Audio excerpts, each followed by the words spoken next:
Start Network is here.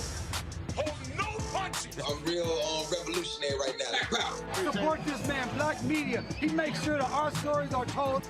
Thank you for being the voice of Black America, Roland. Stay black. I love y'all. All momentum we have now, we have to keep this going. The video looks phenomenal. See, there's a difference between Black Star Network and Black-owned media and something like CNN. You can't be Black-owned media and be scared. It's time to be smart. Bring your eyeballs home. You dig?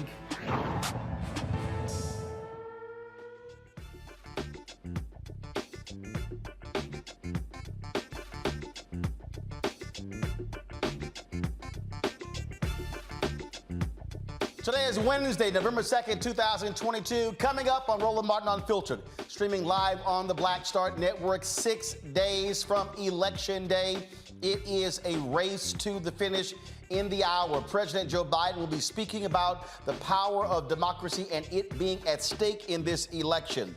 We'll also talk with Terrance Woodbury, who is, of course, the founder of HITS, a polling firm. He'll be founding a partner of HITS Strategies, polling firm, talking about the poll that he did that with, of course, Alicia Garza's group. We had her on yesterday.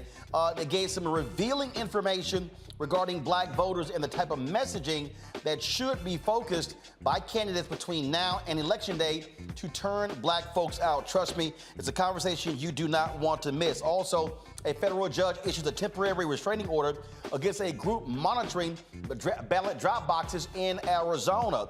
Also, there were surveillance cameras that were actually watching the home of Speaker of the House Nancy Pelosi, captured the break-in on video, but no one was paying attention.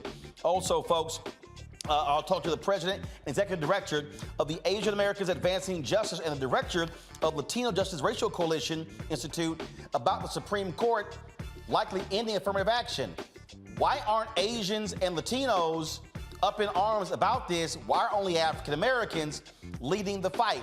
We'll talk about it with them. That and more. It is time to bring the funk. I'm Roland Martin Unfiltered on the Black Star Network. Let's go. He's got it. Whatever the biz, he's on it. Whatever it is, he's got the scoop, the fact, the find. And when it breaks, he's right on time and it's rolling. Best believe he's knowing. Putting it down from sports to news to politics. With entertainment just for kicks, he's rolling. It's on go, roll, roll, y'all. It's Roland Martin, yeah. Rolling with Roland now. He's funk, he's fresh, he's real, the best, you know he's Roland Martin now.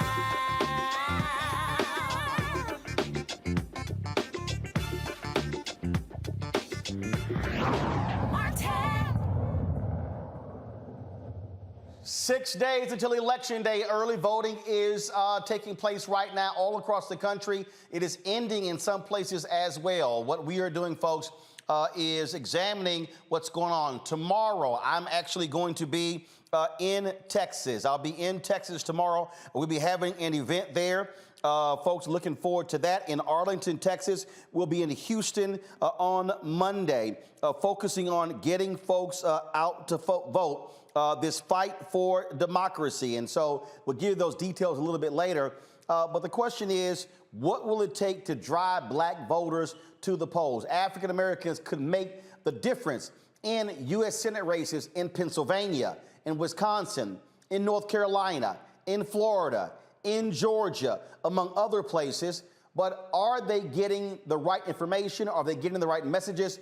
Are the dollars being spent to actually reach them? Well, Terrance Woodbury, partner with HIT Strategies, he got together with the Black to the Future Action Fund to deal with what they call the Black Voter Bulletin, Priorities and Satisfaction in North Carolina, Georgia, and California. This one-of-a-kind poll surveyed 1,200 Black voters about their political and economic outlook. Terrance joins us right now. Terrance, glad to have you on the show.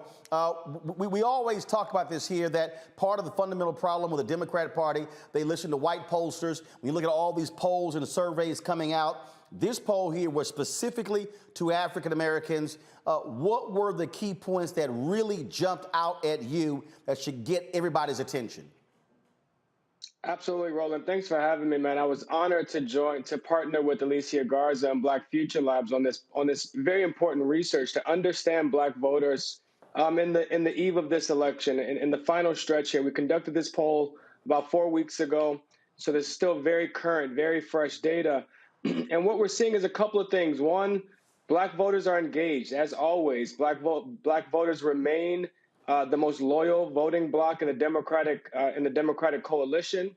But there's some enthusiasm gaps here. When you look across the diversity of that Black electorate, this is a part of the value of a poll like this. Is it allows us to disaggregate Black voters beyond just Black voters overall. We get to look at Black men and Black women, younger Black voters, older Black voters, and frankly, we talk a lot about the gender gap amongst Black voters, the difference between the way Black men and Black women are showing up. But there is a real and important generational gap between younger Black voters under the age of 50, and older Black voters. And that's where I think Democrats are going to have to really get laser focused in the final stretch to turn out younger Black voters who have not turned up in this early vote the way that Black seniors have. And you're right. I mean, look, I pulled the data in North Carolina, the first day of early voting, and 55% of all those ballot casts were 65 plus. Then you went 55, 45, and I think it was about 12% total was 18 to 40. And really, that's about how do you reach them. You broke it down about the surge voters in 2020 and also messaging. One of the things that I thought was really interesting, you said that we have to change how we talk about this here. When we say repeatedly that Black voters are the most powerful voters and can make the difference, that resonates and actually gets people more interested. Explain that. Yeah, that's right, Roland. So in 2020, we started measuring the correlation between perceptions of power and vote likelihood. Big words like correlation get a little bit wonky for pollsters like me. So what does that actually mean? It means the higher they perceive their likelihood to vote. When we ask the question, regardless of how often you vote, how much power does your vote have to make a difference in your community? The higher they perceive that power, the more likely they are to vote. And so in Georgia, 73% of Black voters in 2020 told us that they felt like their votes were extremely powerful, 73%. Well, in the same election, 72% of Black voters in Georgia voted. So it's almost a 1-to-1 correlation.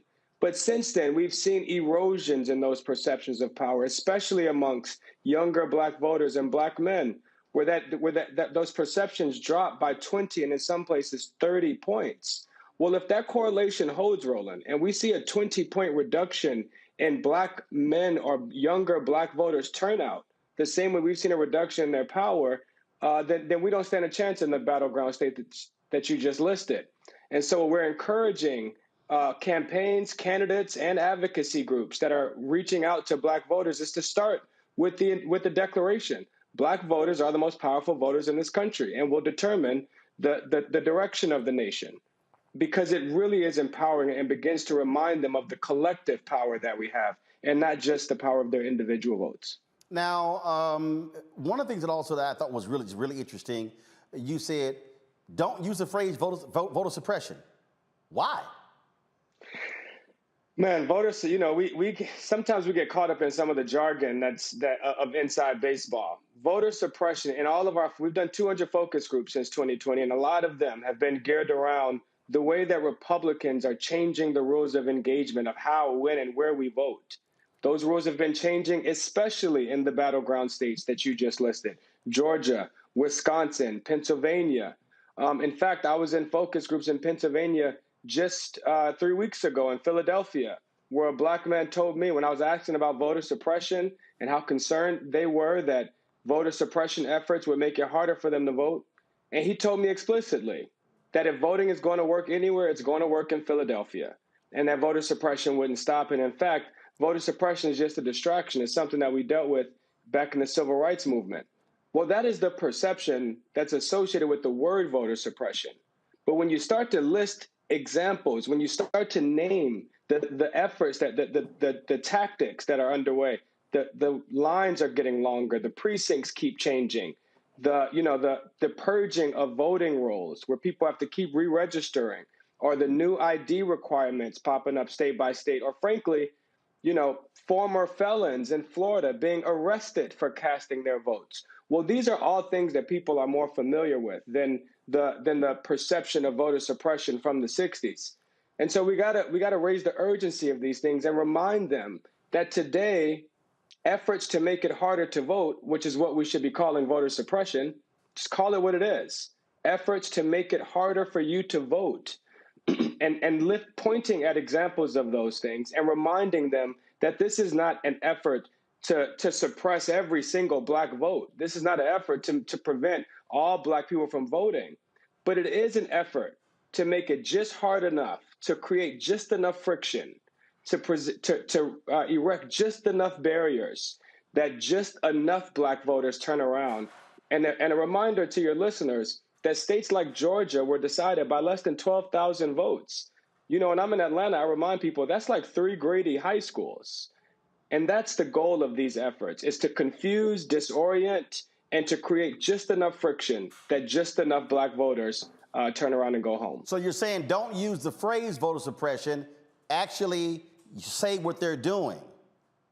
That's right. Call it what it is. They are trying to make it harder for you to vote, and then show them examples. That's why your lines are getting longer. That's why your precinct keeps changing. Because when we name these things as examples, they become more vigilant to them. We call it voter vigilance. We start to raise the voter vigilance so that these efforts are less effective. And I'll give you one very clear example of this, Roland, where we can see it in the data, the efficacy, how this messaging works. It's in Georgia, right? Where for the past 2 years, voter suppression or efforts to make it harder to vote have not been a top 5, even a top 10 issue for Black voters. Well, in Georgia, it's a top 3 issue because people like Stacey Abrams and groups like Fair Fight and New Georgia Project and Black Voters Matter and many others have raised the urgency of these issues, have kept it on the forefront. And as a result of that, we see Georgia, Black people in Georgia, in gangbusters, record-breaking early voting turnout. That's because they're aware of these efforts of Brian Kemp and of the Georgia legislature, and their voter and the vigilance of those voters is much higher. One of the things, a few more questions here that I really want to get to, and that is when we also talk about this poll in terms of what people are caring about. The reality is this here. Younger African Americans do not self-identify, unlike older African Americans, when it comes to partying, which means that the focus has to be on not the party, not the D, not the elephant, not the R, not the donkey, but really the focus has to be on the issues that they care about. What also jumped out at me, I get a bunch of people out here, I see them on social media, these yahoos going, oh, Democrats have not delivered to Black people. Your survey, they say they have delivered on critical issues. Explain that. That's right. That's right. So in a previous survey in 2021, in February of 2021, when the Biden administration and Democrats were just assuming power here in Washington, Alicia Garza, again, commissioned Hit Strategies to conduct a poll to begin to crystallize a Black agenda, a Black policy agenda. That meant we went beyond just asking Black voters what issue was most important to them. But instead, we went issue by issue, gave them 10 policies and let them tell us, what do you want to see this administration do to combat climate change, or to advance criminal justice reform, or to ensure economic equality, or to combat racism? We gave them a list of policies under all of their top issues and let them rank order those policies. And what we have found since then is that the Biden administration has either achieved or initiated 80% of the Black agenda. Things like replacing lead water pipes, banning chokeholds and no-knock warrants, creating a national registry of police misconduct, prosecuting Breonna Taylor and George Floyd's murderers. Check, check, check, check, check. He's getting it done. I mean, this is an administration that has conducted more pattern and practice investigations. That is when the... So these folks you surveyed, they are aware of those things? No. Now, here's the problem, right? When we ask Black voters, have their lives improved since Joe Biden became president. 73% of them say that their lives haven't.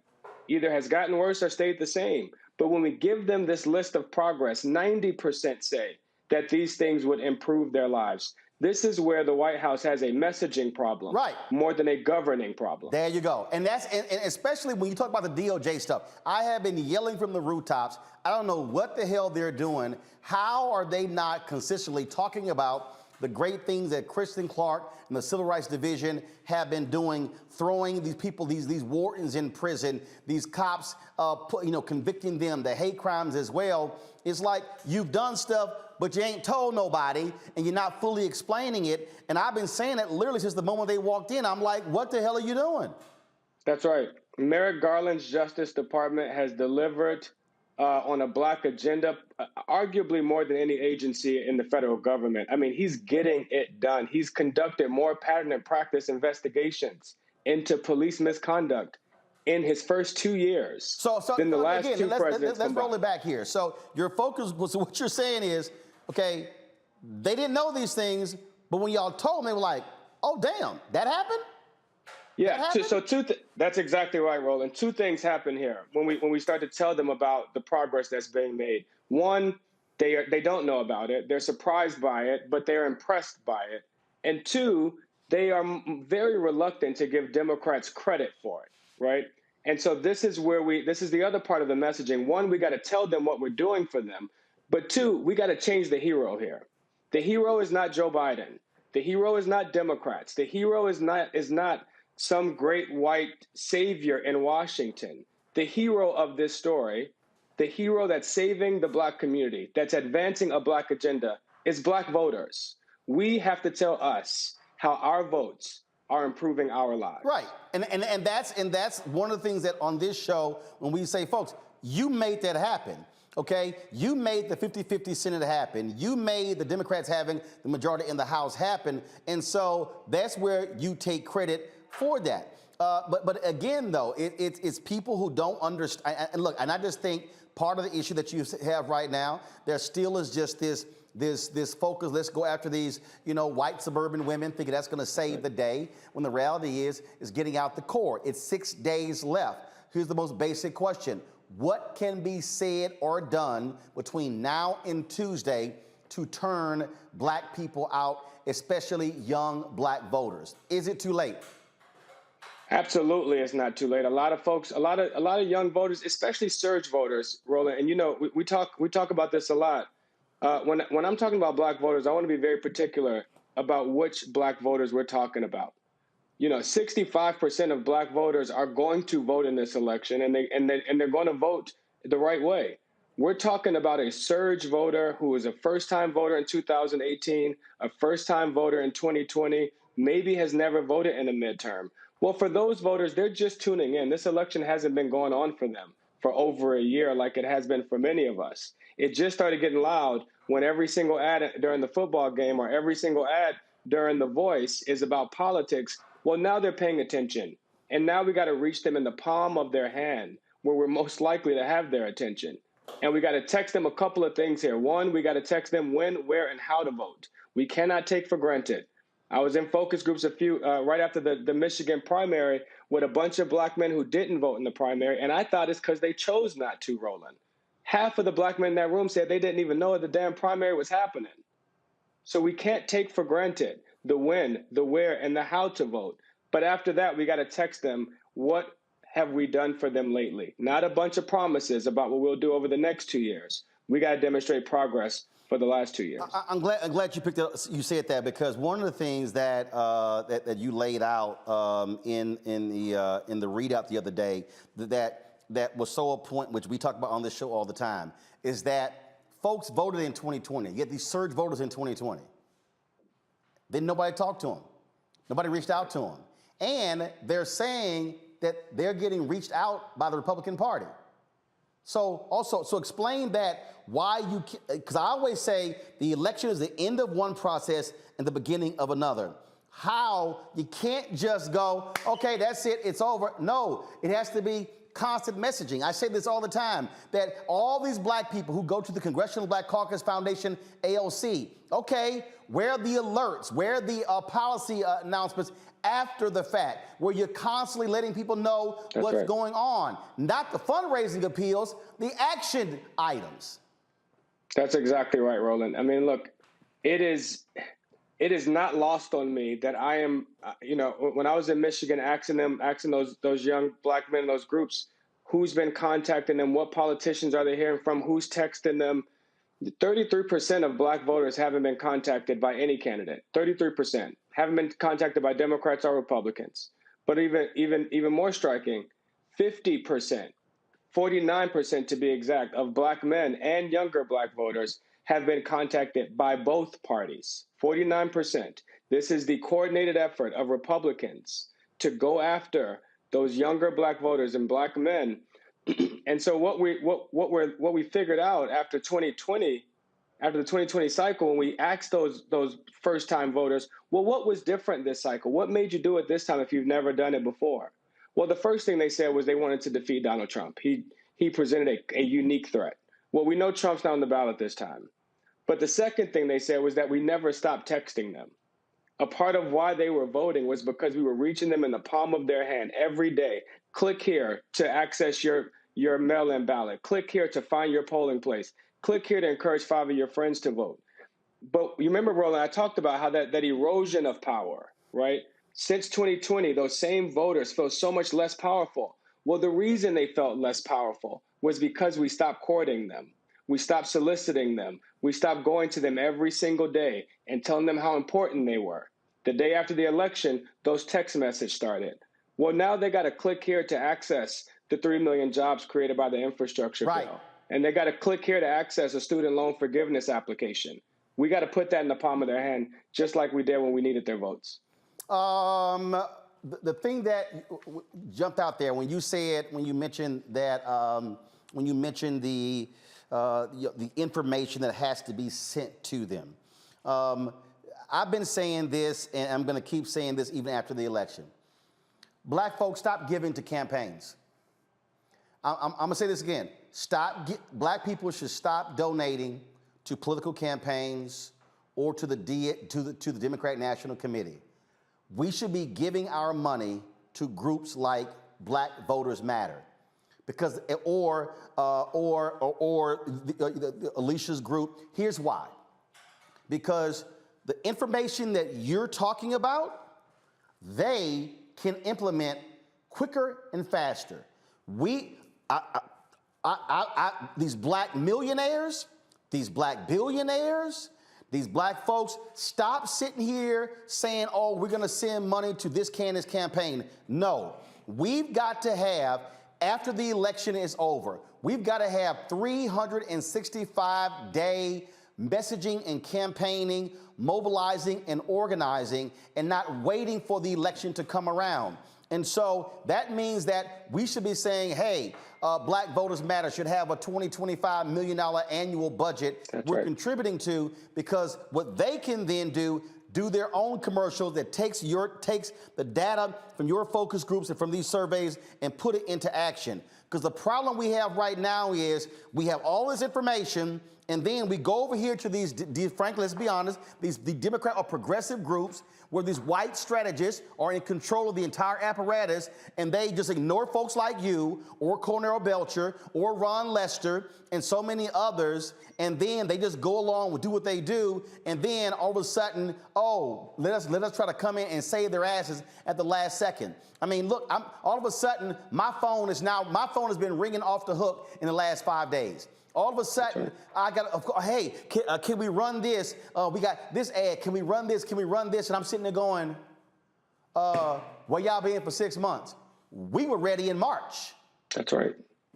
That's exactly right, Roland. You know, I cannot agree more that there are groups, these grassroots organizations, groups like Black Votes Matter, groups like Black Future Labs, but also local organizations like New Georgia Project and Block Wisconsin and Detroit Action, who have committed to year-round 365-day engagement. They're not engaging Black voters for their votes. They're engaging Black voters to empower them with what they need. Sometimes that includes their votes. Sometimes that includes a specific candidate. But during COVID, that included, can we help you get a vaccine? Can we help you get the medicine that you need? Do you need a ride to this job fair? That type of engagement. And frankly, political parties used to do that kind of engagement. And what's even more frightening, Roland, is that Republicans are starting to engage in that type of engagement. Mehmet Oz is driving buses around Philadelphia tonight, picking up Black men, screening them for cancer and other illnesses that disproportionately impact them. You know, Herschel Walker set up community centers across Georgia. Republicans are adopting a playbook that used to be unique to the Democratic Party or to labor unions. And so we got to invest in the organizations that are going to counter that year round and not just during election season. All right, Terrance Woodbury. If folks want to actually go and look at the results of this, where can they go? Please follow us on Twitter at T_Woodbury. That's T_WOODBURY. Also at HitStrat, HITSTRAT, and you have access to all of our latest data. All right, Terrance Woodbury, I certainly appreciate it. Thanks a lot. Thank you, Roland. All right, folks, going to take a break. We come back. We're going to talk with my panel about of course. Thank you, Derek. There with Terrance and break this information down for you as well, folks. Again, it is 6 days until Election Day. Folks, make your vote count. You have the power to be the difference maker. I have said this in too many states. The number of Black people who are in Texas, who are in Georgia, who are in North Carolina, who are in Louisiana, who are in Florida. We should be, Terrance said there, that about 65% of Black people are going to vote. I have said our numbers need to be 75% of registered African Americans should be voting. We can be the difference maker. Unfortunately, and Gary Chambers has sent out a post showing how low Black turnout is in early voting there in Louisiana. It is abysmal.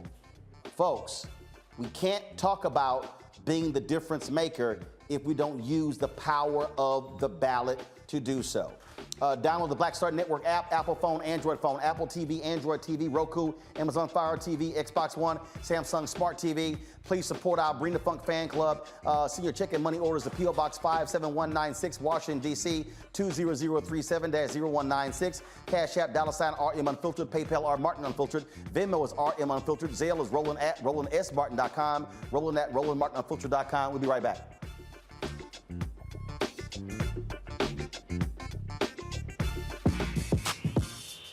When we invest in ourselves, our glow, our vision, our vibe, we all shine. Together, we are Black beyond measure. It's time to know your rights. If someone is questioning your right to vote, call or text 1-866-OUR-VOTE. For more information, call or text 1-866-OUR-VOTE. We've got to stand up. Republicans are banning abortion rights, tearing down democracy, blocking progress. But when Democrats stand together, we win. Because we voted, Democrats stood up for Black lives, voting to ban police chokeholds, stood up for Black women, putting one on the Supreme Court, stood up for our families, lowering cost of health care and prescriptions and capping insulin, and stood up for millions by slashing student debt. This November, let's stand up together and keep making progress.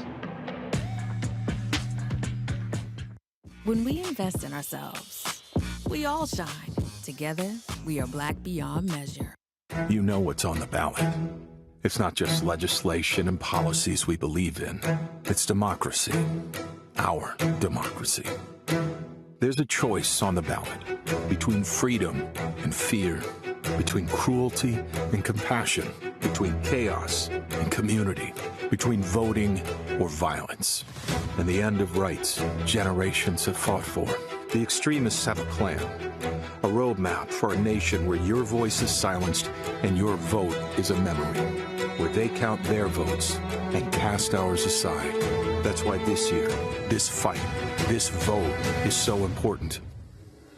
Register, engage, volunteer, fight back against the disinformation and despair, and most of all, vote, because your vote is all that stands between our future and theirs.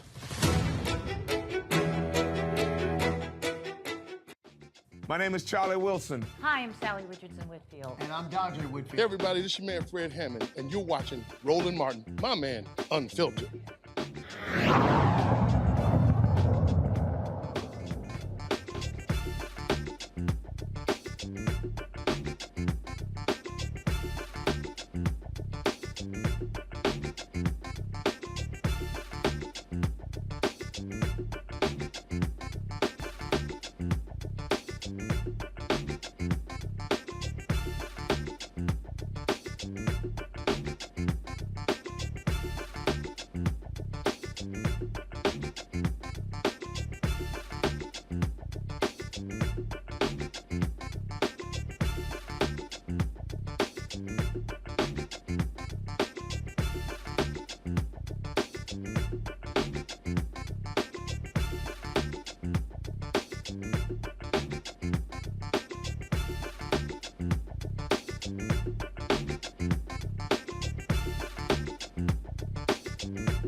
All right, folks, my panel, A. Scott Bolden, former chair of National Bar Association, PAC, lawyer here in D.C., Robert Patillo, executive director, Rainbow Push Coalition, Peachtree Street Project, Tammy Allison, attorney, as well, presidential pardon expert. Scott, you heard us, what Terrance said right there. At the end of the day, again, if you're not speaking to us in the right way, with the right messaging, it's not resonating. I think the most powerful message was, well, two things. There's a big gap between black folks who are certain to vote and black folks who are most likely to vote, almost a 25% difference. I'd be real concerned about that. And secondly, in regard to engagement, the Republicans are engaging black men, and in part, 10 to 12% of them voted for Trump, and 10 to 12% of them are projected to vote for Republican candidates in this very important midterm. Think about that. And then I got a longer answer later on in the show. Robert, look, Democrats, I don't know what the hell, they can't act surprised. Look, I know I've been saying that for 10 years now, you better have a black male strategy if you actually want to win. They ain't trying to pick up 20, 30%. They want to peel off a much smaller amount. Robert, go ahead. Well, you're absolutely right. And for years, I think you were sitting in those meetings like I was, where you would get called everything from a misogynist to sexist to anti-woman if you said we need to be talking directly and specifically to black men. There's still time to do so. One, you have to invest in a ground game. You're not going to make that area up through flyers, through handouts, through TV ads. You're going to be knocking on doors. You have to talk to people where they are. Secondarily, you have to make it plain and make some promises. The same way that the Democratic Party could shift on issues like gay marriage, could shift on issues like abortion over the course of the last decade or so.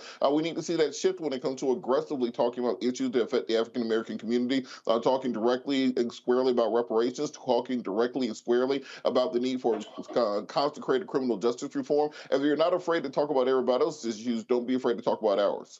Tammy, again, young voters, critically important. You can't treat them the same way you treat older voters. The old messaging doesn't work that way.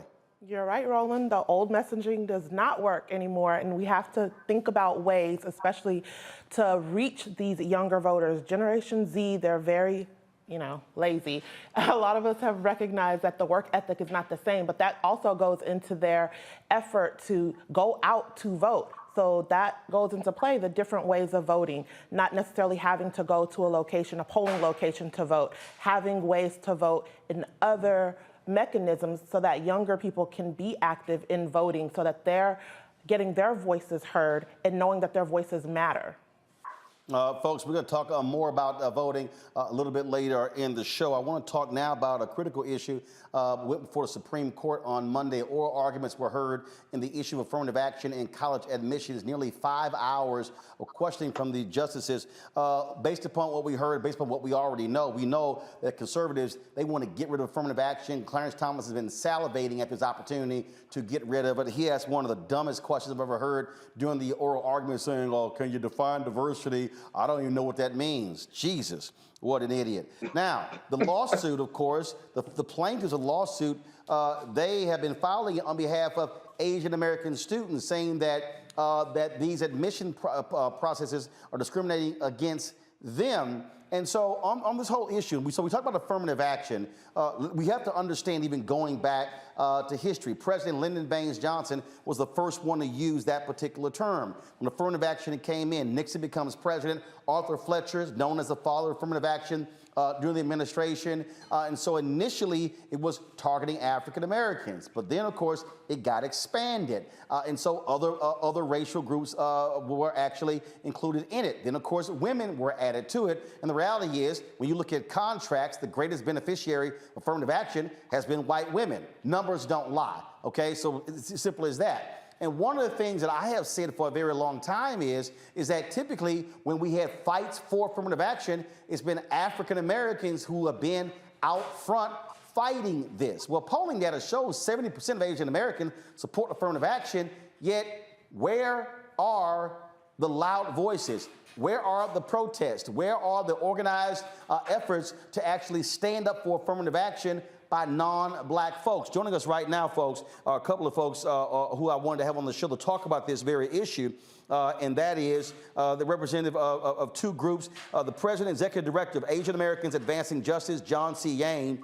We also have the Director of the Latino Justice for the Racial Justice Institute, Francisca Fajana. Glad to have both of you on the show.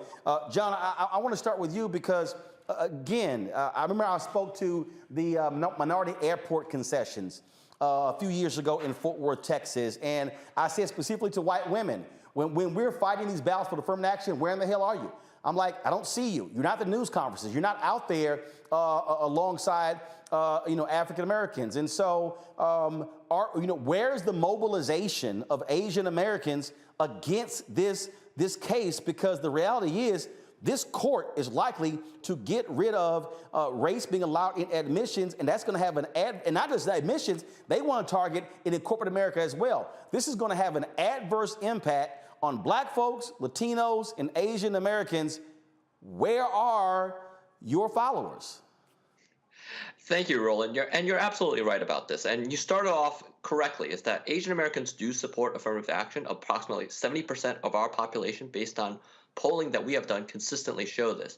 And actually, you did see this on Monday at the rally before the Supreme Court. You had a number of Asian American students, just a huge number from Harvard, from UNC, from other schools in this area, demonstrate their support for affirmative action. Now, I will be also clear about this. You are absolutely right that Asian Americans have not always shown up in the way that we need to. And so that is also our job to make sure that we do. The other aspect, though, I think we do have to recognize is that even when we do show up, sometimes the media does not want to portray that, because it is easier to have a story about how issues like affirmative action divide us rather than unite us. When the reality is that it unites us, it makes a better story to suggest that somehow different communities of color are on different sides of that V, so to speak. So we want to be careful about that reporting that is done. Again, I do see Asian Americans showing up like we haven't seen show up before. There's work to be done, but I believe that is being done.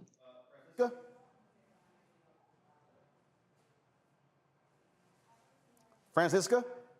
Oh, thank you. Thank you, Roland, for having me. And I'm glad to share the stage with John. His organization is one that we work with very closely, Asian Americans Advancing Justice. We work with them in the K-12 context, and actually worked with them as well at the rally that John just alluded to on Monday in front of the Supreme Court. So, yeah, there is no question that Latinos support affirmative action. At least some of the data that I've seen suggests that a significant majority of Latinos support race-conscious admissions. And maybe more specifically, so we filed an amicus brief, a friend of a court brief in the Harvard and UNC cases. And we were joined in the brief that we filed by a whole range of Latino organizations, elected officials. We were all joined by organizations that represent the Medical Association, the Hispanic Bar Association, and a whole organizations that also do work in the K through 12 space and at the college and university spaces all joined our amicus brief. So we had a whole range of Latino-led and Latino-serving organizations supporting our brief, in which we argued that race-conscious policies need to remain, and that this notion that the Constitution is colorblind is just ahistorical and not consistent with precedents construing the 14th Amendment. But the issue that I have is, and trust me, I support the briefs, but the public doesn't see the briefs. What I'm saying, and again, this is an issue that I've covered for a number of years, dating back to my first internship at the Houston Defender in 1990.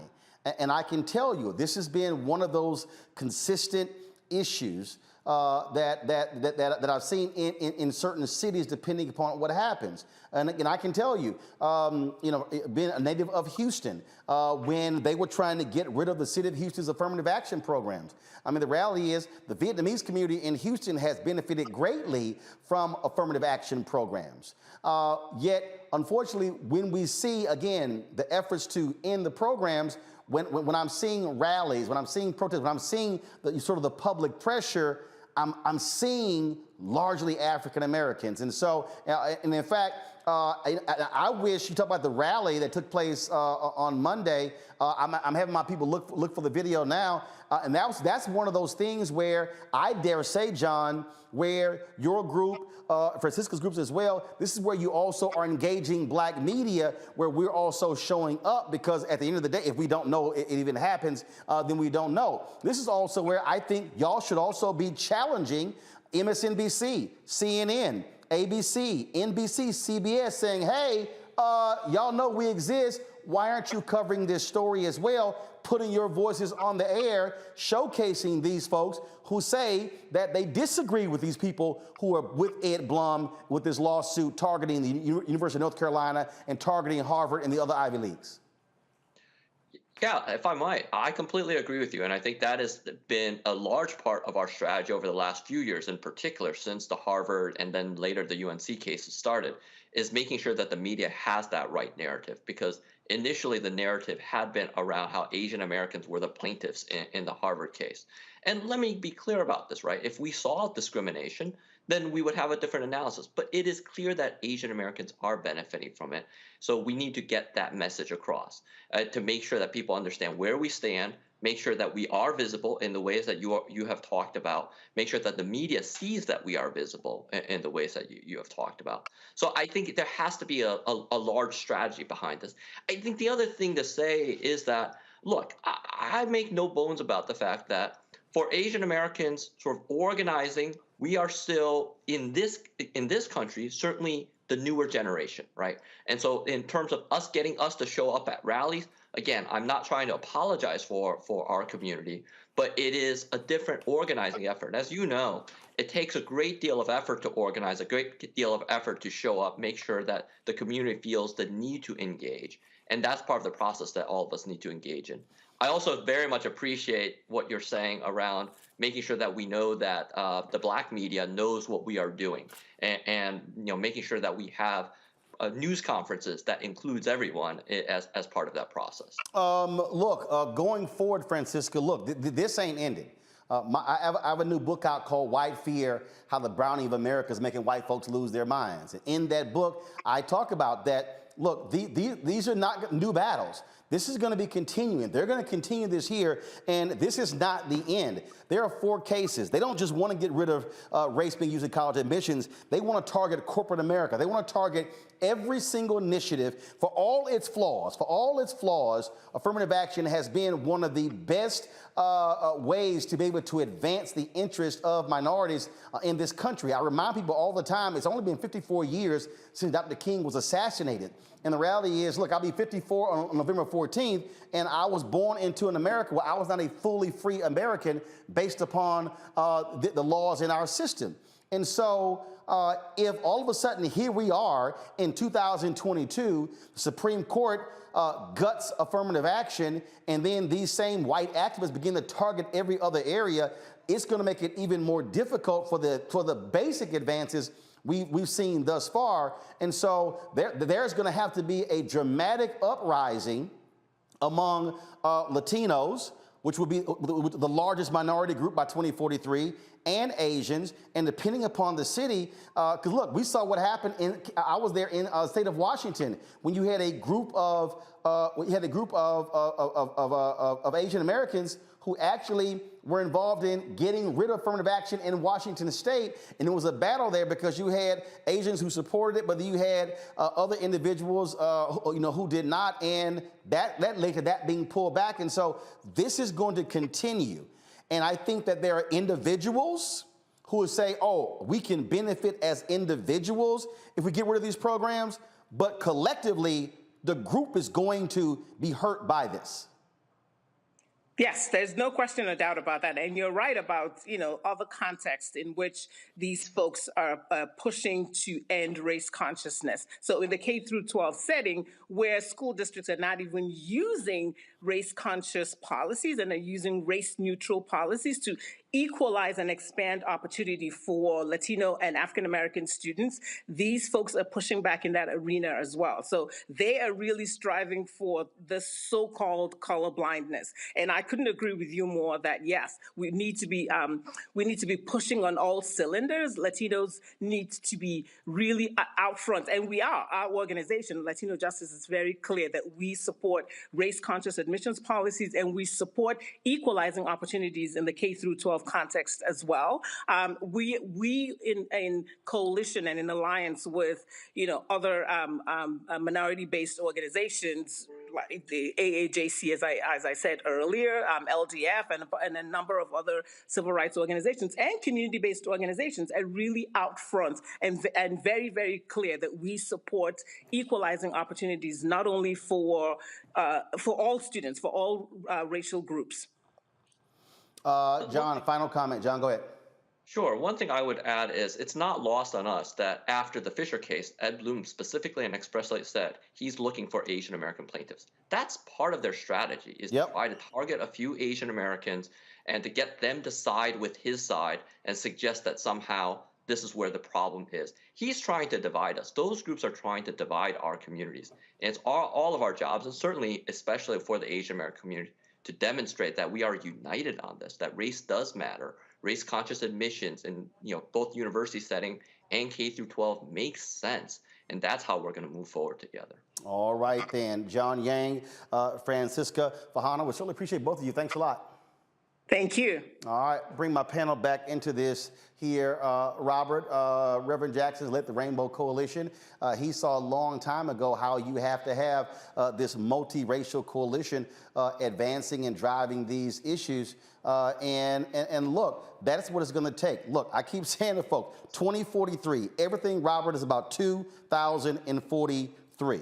That's what we're dealing with. And you got white Americans, they are trying to hold on to this power as long as they can, Robert.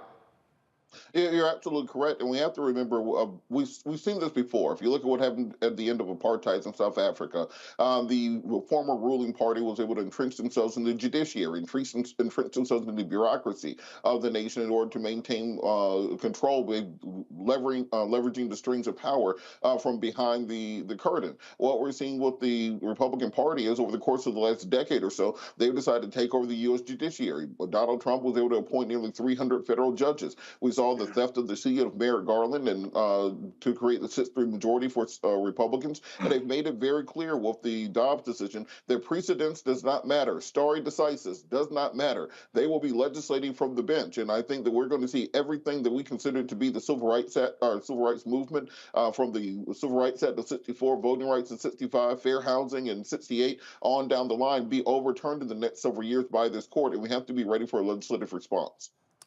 Tammy, when we talk about, again, the attacks here, what we're talking about is law schools, dental schools, medical schools, not just undergraduate as well. They want to go after any affirmative action program in America. They sure do, Roland, and you made that statement about the question that Clarence Thomas asked about him not even knowing what diversity was. But on the polar opposite, the newest Supreme Court Justice, the KBJ, the first Black Supreme Court Justice, asked a very poignant question. And she asked the question of the comparison between white legacy admissions to these types of institutions compared to Black legacy admissions. And going back historically, the legacy admissions of those that are white, they didn't have any oppressive systems preventing them from being admitted. Whereas when you look at a Black family history, they're slaves. So of course there's oppressiveness that goes into the descendants of slaves being admitted fairly into these types of institutions. And that was a very important question that she asked. And I think a lot of people missed that relevancy of that as to why affirmative action is still necessary so that underrepresented groups have a fair playing ground as it relates to admissions into these types of institutions, because that results in underrepresented groups having an equal shot at being in these types of professions as our white counterparts.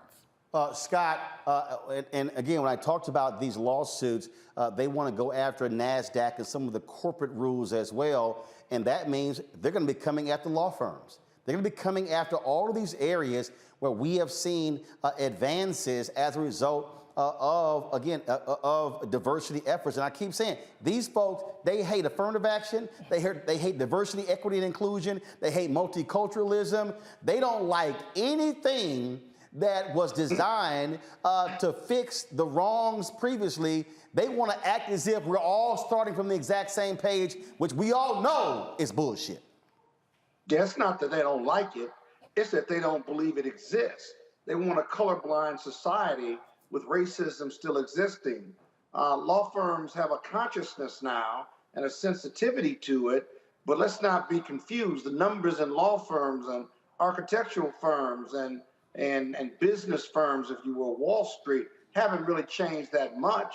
It's interesting, it's a goal, but still, discrimination still exists. The fact that our numbers have not increased tells you there's much work to be done.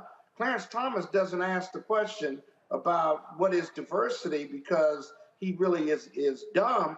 He asked the question because he doesn't believe it exists, nor should it exist. So that's the quagmire we're in, but it's a false narrative. It's a false premise because racism is all around us. If you're white or Asian and you argue that you haven't experienced it, well, wait a minute. You're in a protected class. That's the core of affirmative action and the core of race discrimination cases. Now, if you're legacy, you're not in a protected class. And so there's a real dichotomy that you can't compare both of those. One has legal protection, the other one doesn't. And so it'll be interesting to see what this conservative court does with these two cases while in pitting Chinese Americans and Asian Americans against everybody else who's in a protected class. But my sense is that they're going to take a conservative view of it and they're going to do away with it. And then voting becomes even more important as we lead up to 2043. All right, folks. Right now, President Joe Biden is about to speak on this election, as well as with democracy being at stake. This is a major address. Of course, he was in Florida yesterday at a rally last night, and he, of course, is now again talking about the importance to protect democracy. And let's go to him live. The assailant ended up using a hammer to smash Paul's skull. Thankfully, by the grace of God, Paul survived. All this happened after the assault,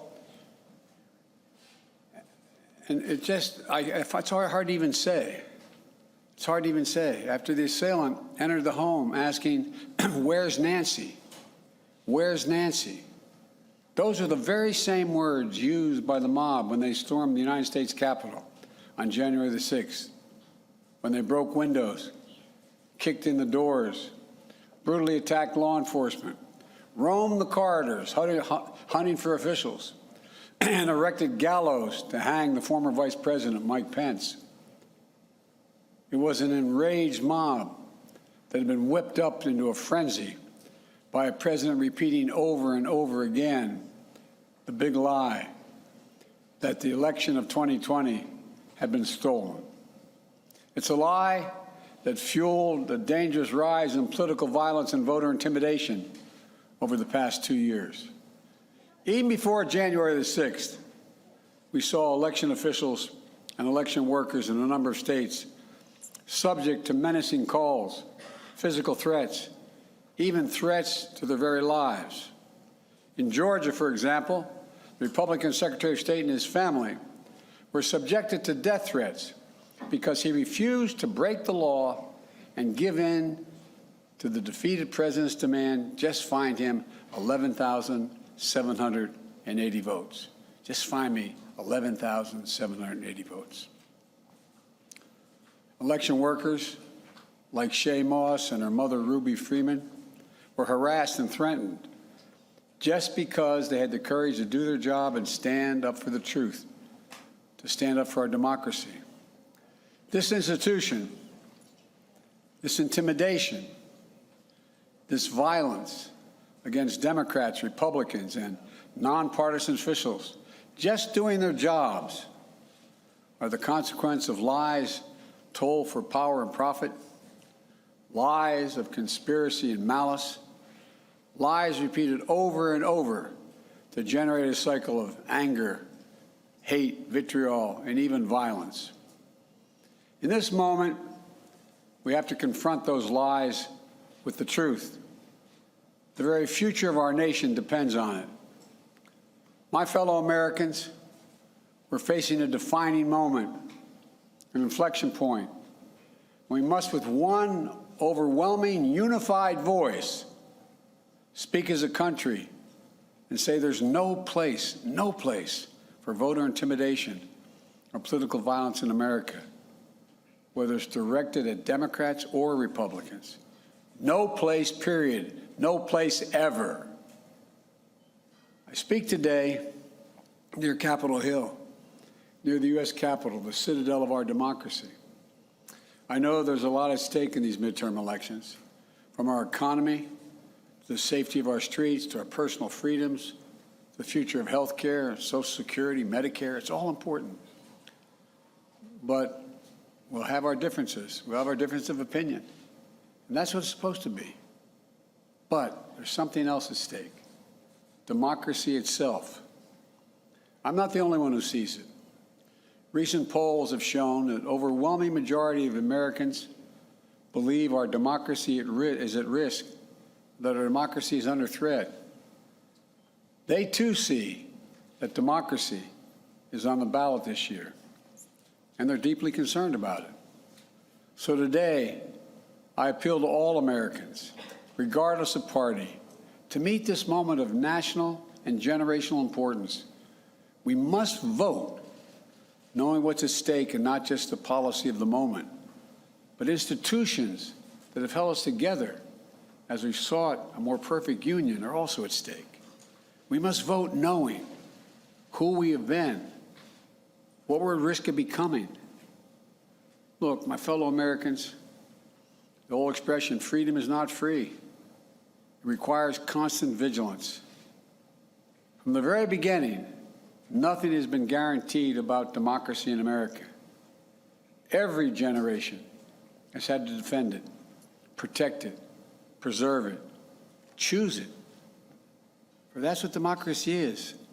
It's a choice, a decision of the people, by the people, and for the people. The issue couldn't be clearer in my view. We, the people, must decide whether we will have fair and free elections, and every vote counts. We, the people, must decide whether we're going to sustain a republic where reality is accepted, the law is obeyed, and your vote is truly sacred. We, the people, must decide whether the rule of law will prevail, or whether we will allow the dark forces to thirst for power put ahead of the principles that we've long guided us. You know, American democracy is under attack because the defeated former president of the United States refuses to accept the results of the 2020 election. He refuses to accept the will of the people. He refuses to accept the fact that he lost. He has abused his power and put the loyalty to himself before loyalty to the Constitution. And he's made a big lie an article of faith in the MAGA Republican Party, the minority of that party. The great irony about the 2020 election is that it's the most attacked election in our history, and yet, there's no election in our history that we can be more certain of its results. Every legal challenge that could have been brought was brought. Every recount that could have been undertaken was undertaken. Every recount confirmed the results. Wherever fact or evidence had been demanded, the big lie has been proven to be just that, a big lie, every single time. Yet now, extreme MAGA Republicans aim to question not only the legitimacy of past elections, but elections being held now and into the future. The extreme MAGA element of the Republican Party, which is a minority of that party, as I said earlier, but is its driving force, is trying to succeed where they failed in 2020, to suppress the right of voters and subvert the electoral system itself. That means denying your right to vote and deciding whether your vote even counts. Instead of waiting until an election is over, they're starting well before it. They're starting now. They've emboldened violence and intimidation of voters and election officials. It's estimated that there are more than 300 election deniers on the ballot all across America this year. We can't ignore the impact this is having on our country. It's damaging, it's corrosive, and it's destructive. And I want to be very clear. This is not about me. It's about all of us. It's about what makes America, America. It's about the durability of our democracy. For democracies are more than a form of government. They're a way of being, a way of seeing the world, a way that defines who we are, what we believe, why we do what we do. Democracy is simply that fundamental. We must, in this moment, dig deep within ourselves and recognize that we can't take democracy for granted any longer. With democracy on the ballot, we have to remember these first principles. Democracy means the rule of the people, not the rule of monarchs or the moneyed, but the rule of the people. Autocracy is the opposite of democracy. It means the rule of one person, one interest, one ideology, one party. To state the obvious, the lives of billions of people from antiquity till now have been shaped by the battle between these competing forces, between the aspirations of the many and the greed and power of the few, between the people's right for self-determination and the self-seeking autocrat, between the dreams of a democracy and the appetites of an autocracy. What we're doing now is going to determine whether democracy will long endure. It, in my view, is the biggest of questions. Whether the American system that prizes the individual, bends towards justice, and depends depends on the rule of law, whether that system will prevail. This is a struggle we're now in, a struggle for democracy, a struggle for decency and dignity, a struggle for prosperity and progress, a struggle for the very soul of America itself. Make no mistake, democracy is on the ballot for all of us. We must remember that democracy is a covenant. We need to start looking out for each other again, seeing ourselves as we the people, not as entrenched enemies. This is a choice we can make. Disunion and chaos are not inevitable. There's been anger before in America. There's been division before in America. But we've never given up on the American experiment. We can't do that now.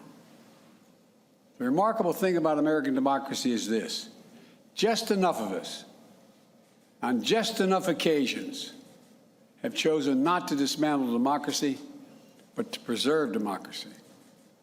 We must choose that path again. Because democracy is on the ballot, we have to remember that even in our darkest moments, there are fundamental values and beliefs that unite us as Americans. And they must unite us now. What are they?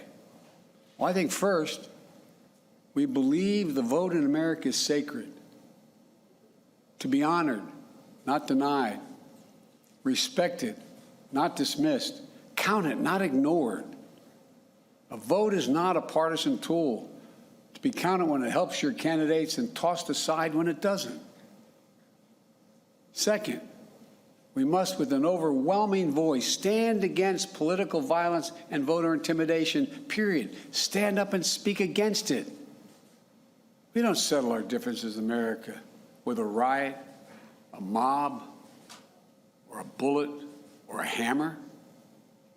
We settle them peaceably at the ballot box. We have to be honest with ourselves, though. We have to face this problem. We can't turn away from it. We can't pretend it's just going to solve itself. There's an alarming rise in the number of our people in this country condoning political violence or simply remaining silent, because silence is complicity. The disturbing rise of voter intimidation, the pernicious tendency to excuse political violence, or at least trying to explain it away. We can't allow this sentiment to grow. We must confront it head on now. It has to stop now. I believe the voices. Folks, President Joe Biden speaking at Union Station here in Washington, D.C. Look, the reality, in order to do what he's talking about, Robert, is real simple. That means massive turnout. And the reality is, when you look at this enthusiasm, obviously you've got these MAGA people, you've got folks in Arizona and New Hampshire, these right-wing folks. They are sucking up to Trump. They're sitting here, you know, that they desperately want to be in charge. You've got these independents out here who are blaming Democrats for the economy, even though we're dealing with worldwide inflation, you name it. And I keep warning people, and let me go ahead and say it now, hashtag, we tried to tell you, if these people, if these idiots, if a Kerry Lake wins in Arizona and a Blake Masters, if that dumbass Herschel Walker wins in Georgia, if that fool Bolduc wins in New Hampshire, if Joe Budd, Ted Budd, if he wins in North Carolina, we send that idiot Ron Johnson back in Wisconsin. I mean, we're talking about crazies. Look, if the Republicans get control of the Senate, who's going to be over the Senate Health Committee? My God, Rand Paul, who has sucked up to Donald Trump more than anybody else. What these people want to do, what they want to do to this country is going to be devastating. And everybody who stays at home, you can't say a damn word because you didn't do anything about Well, Roland, it's interesting. On my show we call it the MAGA mind virus because it seems that it just infects people and then takes over their upper brain function to the point that they go from a mild-mannered, regular human being to one of these mindless MAGA zombies.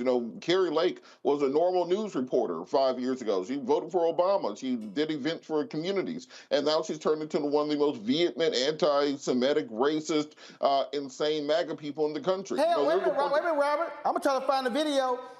Even a Fox News poll of viewers said her positions are extreme. Now, damn. And that's the point. When these people get infected with this MAGA mind virus, it takes over their auditory functions. They are no longer able to function as human beings. And the reason I bring that up is that speech from Joe Biden was a great speech for an audience that no longer exists.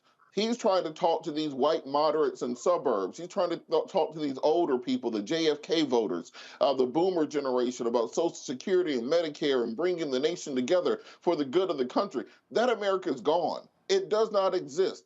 And campaigning to it, I know that it may tug at our heartstrings like we're watching The West Wing, but in reality, this is tribalism that exists now. This is a battle for the nation's very soul. And we have to be talking to the voters that are actually reachable, who are actually going to turn out, and who actually exist in the modern context. Use that speech to reach out to those African-American voters that you need to turn out in record numbers. Use that speech to talk to those young voters you need to motivate on campus and around the country. But talking to this imaginary Rust Belt, Ma and Paul just got back from the coal mine and they may or may not vote for a Democrat, I'm going to reassure them that voter doesn't exist anymore. They've got in the MAGA mind virus. They're not coming back. Campaign to the people who are actually going to vote for you. Absolutely. Yeah, but the people. Scott, go ahead. The people who you just named, Robert, they get so much of that, they don't need the speech. I was like you. I'm listening to this great speech and I'm thinking, who is he talking to? Because the people who he's trying to change their minds, these white suburbanites, educated or otherwise college educated, even at their core, they are fearful of 2043. And so, listen, guys, the other thing is our democracy is not guaranteed. It's been around for 25 years or more. That's a phenomenal experiment. If you look at every other country in the Western world, whether it's democratic now or not, most of them were autocratic at various times over the last, 3, 4, 5,000 years. And so America has been blessed that we believe in the rule of law. But half of America doesn't believe in the rule of law anymore. They believe in political violence, right? There's going to be a war, a civil war, a race war, the closer we get to 2043. In fact, I think Roland may have said it and others have, we're in a political civil war right now. And those white voters that the Democrats keep courting aren't coming back. They haven't been with us, elected a white president or a Democratic president since LBJ. And so the Democrats play a key role in bringing this country together by acknowledging their core voters that are black, brown, and gay versus trying to go get those white voters, whether middle America, rural America, college educated or not, who are not with the Democratic Party, who are Republican and not coming back because the Democratic message may help them, poor or middle class, but they don't believe that the Democrats are talking to them. When they hear Biden's message, they believe that Biden is talking to the core Democratic voters, black, brown, and gays, and even the Republicans understand that. Yet the Democrats run from that. They spend all their money trying to chase middle-class white voters who they're never going to convince. And so, great speech, I think is necessary, but it is going to be far harder every day, no matter what happens in the midterms and stuff. I believe political violence is going to become an acceptable norm, and we've got to defend ourselves physically as well as intellectually. Well, Tammy, the thing I'm talking about is not even really, my focus is not even political violence. What it is, and Robert laid it out, and that is these maggots, and that's what they are crazy and deranged. What Donald Trump, and this, he took it out of the page of Hitler. When you demonize truth, when you demonize the media, you literally could be saying the sky is blue. And they'll go, no, it's not. The sky is not blue. All facts. The sky is absolutely black. And you're like, fool, look up. Nope, that ain't blue. They will believe whatever this nutcase says. And then what happens? Then you have people like Chris Christie, Lindsey Graham, Mitch McConnell, Ted Cruz, and on and on and on. Individuals who, if you talk to them privately, they likely will tell you how dumb of an idiot Donald Trump is. But they crave power. They absolutely crave power. And by them craving power, it's all about who is in control. I look at the feed of Eric Erickson, right there in Georgia. Robert knows him well. Radio talk show host. He's always talking about Christianity and morals and values. He is so pro Herschel Walker, it's as if none of the stuff mattered. Dana Lash, same way. They do not, this is what Democrats are going to have to understand, and progressives are going to have to understand. These people are immoral. They do not care about morality. They do not care about principles. They do not care about ethics. They do not care about character. They care about winning. And that's all that matters to them. And when you are facing somebody who doesn't care about morals, values, ethics, and principles, and all they care about is power, well, you damn sure better be as ruthless in opposing them, because they will run the table, Tammy.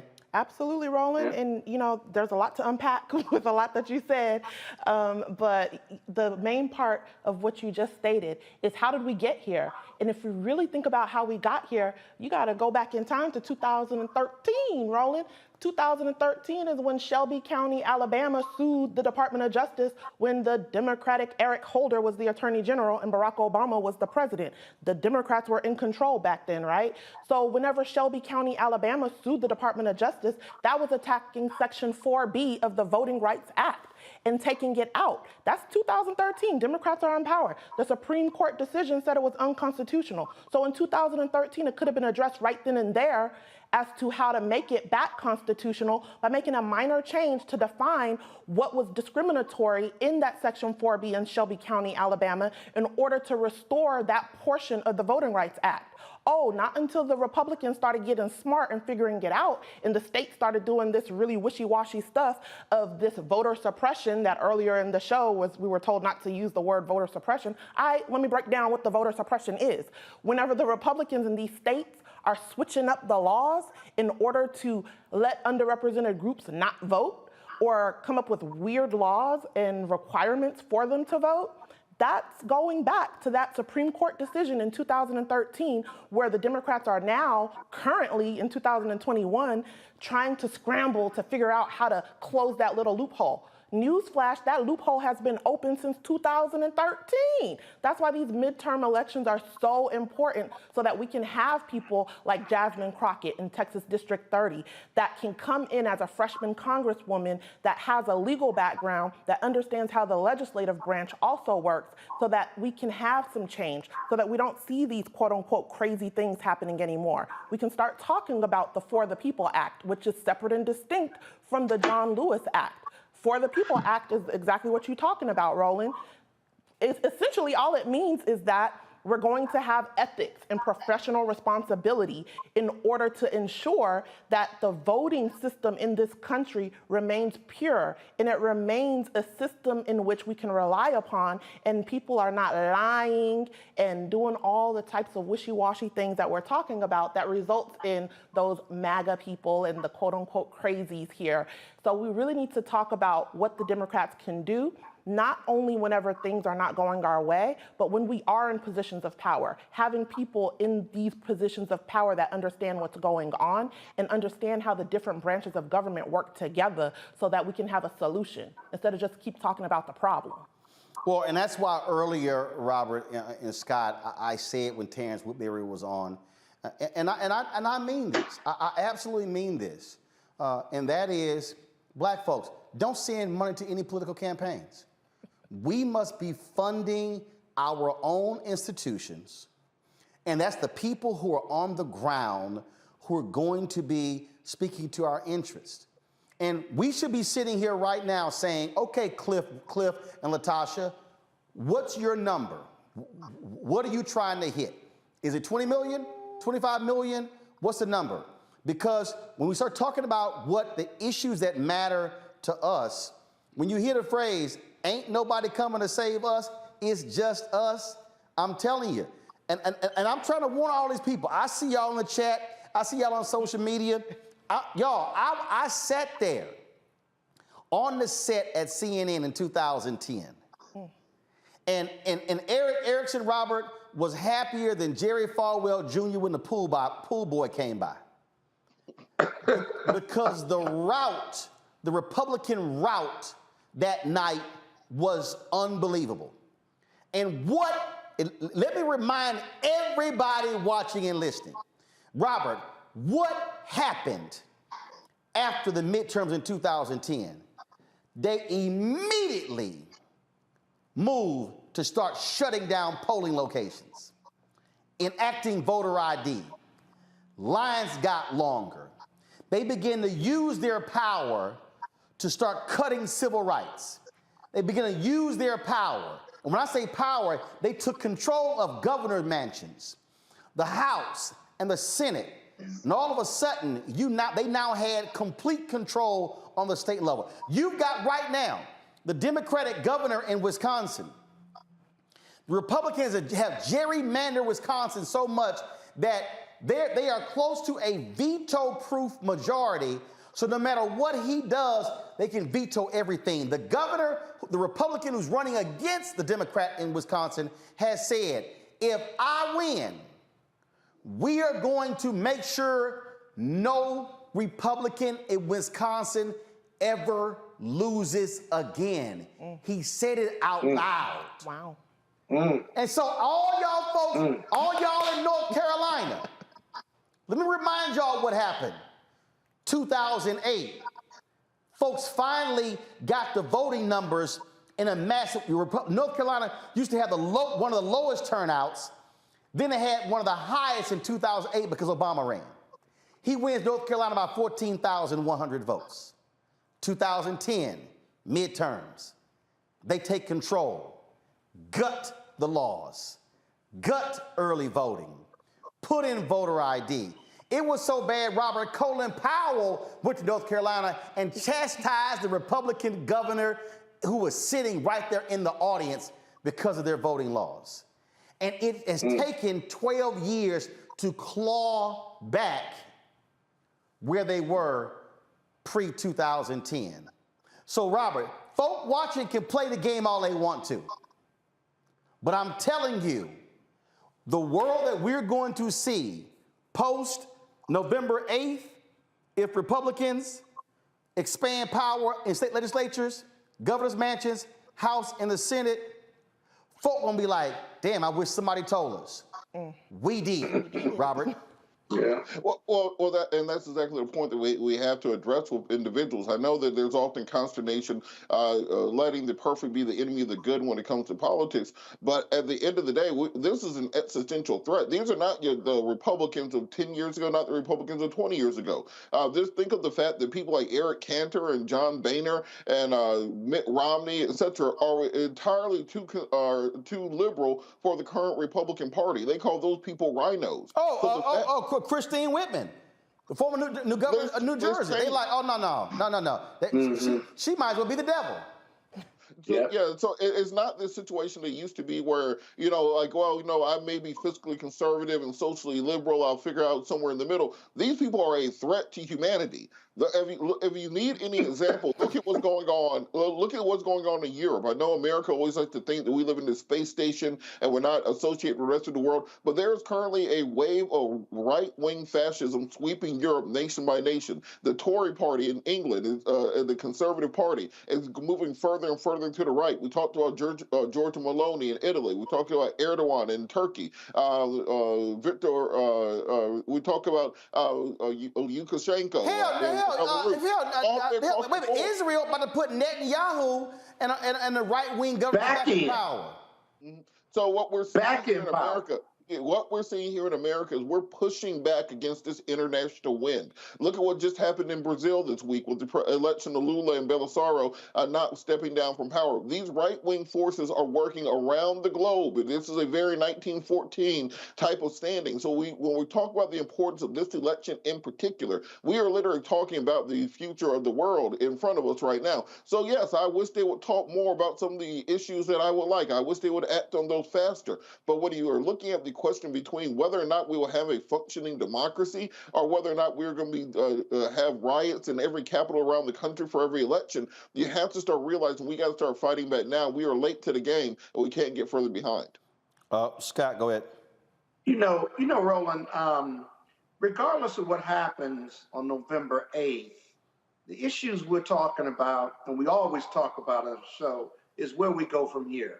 Because even if we're able to hold on to the Senate, we lose the House, we've got a Democratic president, 2 years from there is going to be a whole nother round of elections.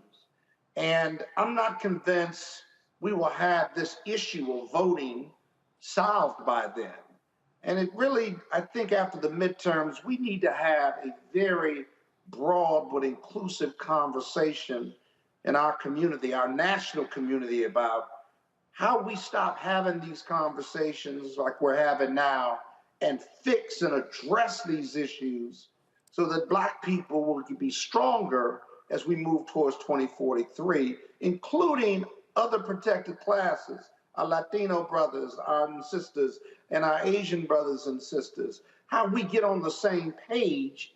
Because one thing you see as we have these discussions and we move towards the midterms and, you got this wave of fascism, is the protected classes of people. I don't like the term minority, so I say protected classes of people.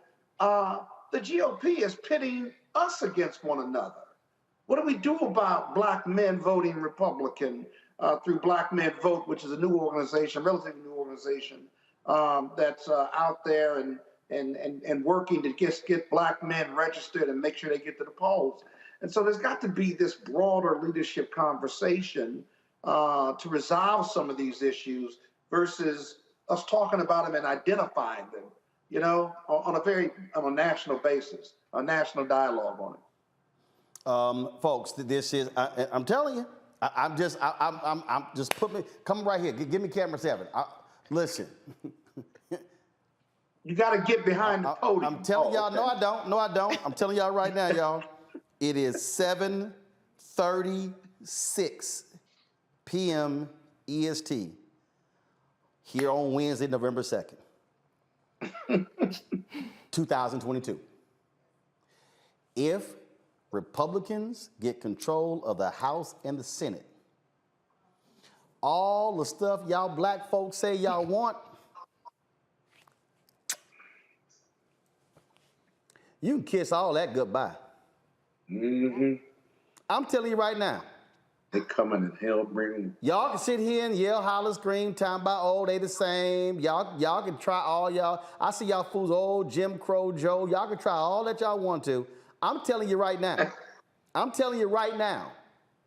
Bye-bye.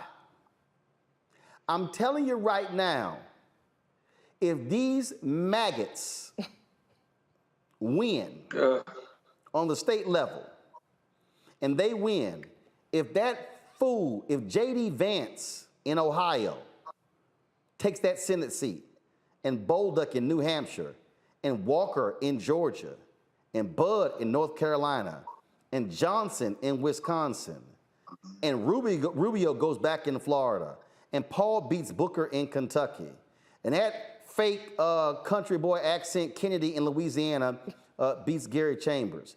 I'm telling y'all, the America that you think they want will be worse than what you think. These people are dangerous. And I know these loudmouth so-called black media, new black media, wannabe black media, YouTube folk who never show their faces. There you go, trying to scare black people. All y'all so-called black agenda people, you will be completely ignored. And when they have power, they will use power. And then y'all gonna be saying, well, I wish somebody had told us.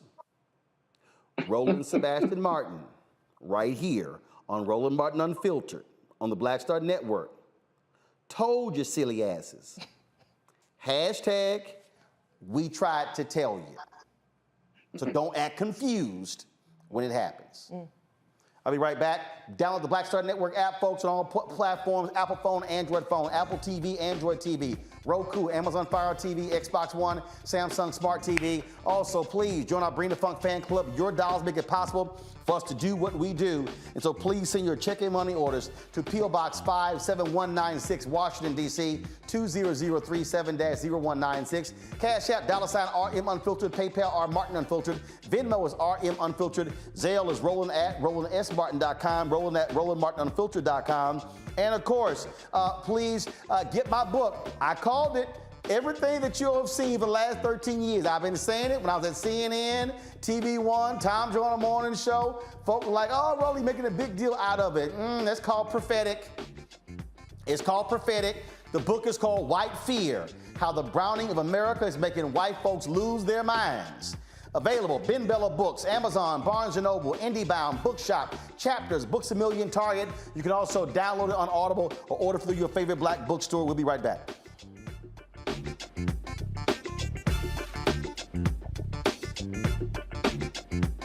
When we invest in ourselves, we all shine. Together, we are black beyond measure. Exercise your right to vote. If the lines are long or you're getting turned away, call or text 1-866-OUR-VOTE. For more information, call or text 1-866-OUR-VOTE. When we invest in ourselves, our glow, our vision, our vibe, we all shine. Together, we are black beyond measure. We've got to stand up. Republicans are banning abortion rights, tearing down democracy, blocking progress. But when Democrats stand together, we win.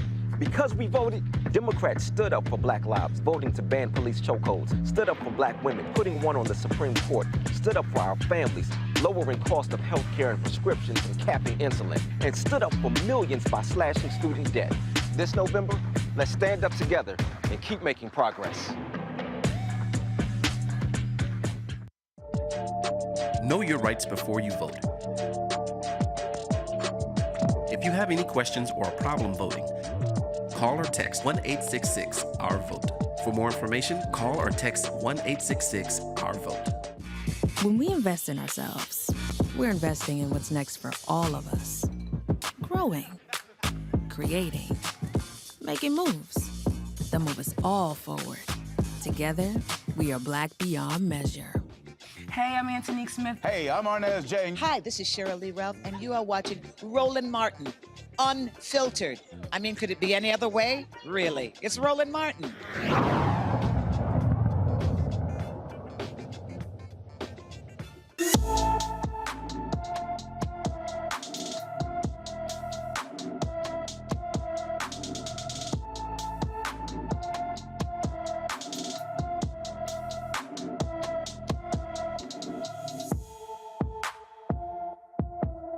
Jaleesa Williams left her Houston home on October 22nd, 2022, and has not been seen since. The 17-year-old is 5 feet 7 inches tall, weighs 135 pounds, with black hair and brown eyes. Anyone with information about Jaleesa Williams should call the Houston Police Department at 713-884-3131, 713-884-3131.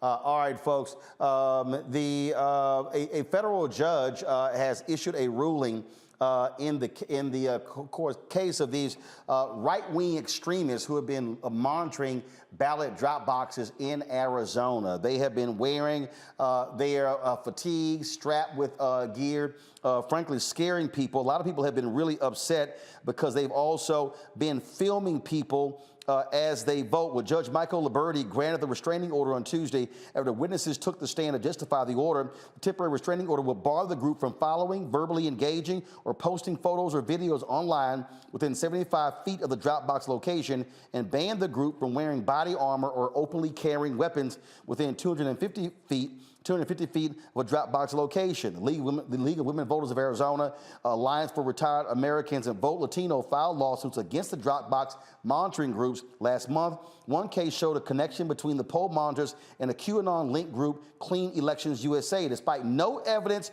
to support the claim, the far-right group's leader has been posting to Donald Trump's Truth Social about alleged ballot mules or people fraudulently voting as other people. Again, they will lie, they will lie. They will lie. This is what they do, y'all. You know what? And I'm gonna say this here, Scott, I'm gonna start with you. Remember when Fox News lost their damn mind, especially old crazy-ass Megyn Kelly, when a couple of new Black Panthers were actually at a black polling location? They were like, oh my God, this is confusing. I'm telling you, and I asked Brianna the other day, the sister in Texas, and I'm just a firm believer in this here. I believe that some black group should be mobilizing black people to be election monitors and send them to these nearly white precincts.